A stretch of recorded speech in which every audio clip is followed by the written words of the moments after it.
6 моншақтан тұратын круг жасаймыз. Ол үшін астыңғы лескамен астыңғы 1 2 моншақтан өтеміз. Астыңғы лескамен. Лескада 3 моншақ. 3 моншақ лескада. Енді оң жақ лескаға 3 моншақ өткіземіз. Оң жақ лескаға 3 моншақ өткіземіз. Оң жақ лескада 3 моншақ. Соңғы моншақтан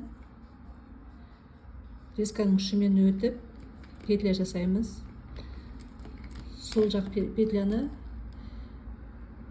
сол жақ лесканы петлядан өткізіп бекітеміз.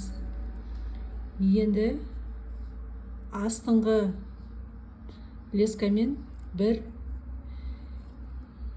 2 3 моншақтан өтеміз.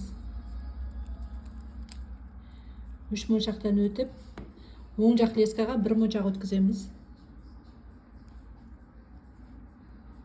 Соңғы моншақтан өтіп, сол 1 моншақтан бекітеміз.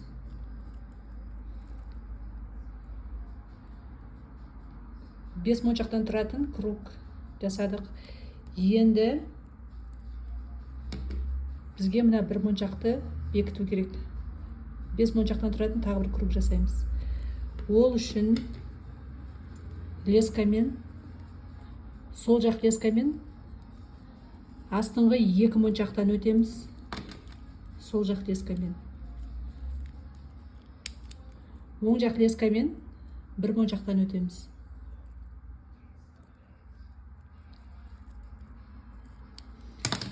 Енді лескада 1 2 3 4 моншақ. Оң жақ лескаға 1 моншақ өткіземіз. Сол моншақтан лесканың ұшымен өтіп бекітеміз. Міне 5 моншақтан тұрады.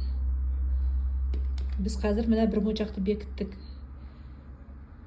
5 моншақтан тұратын круг жасадық. Жүрекшенің жартысын жасап болдық. Жүрекшені.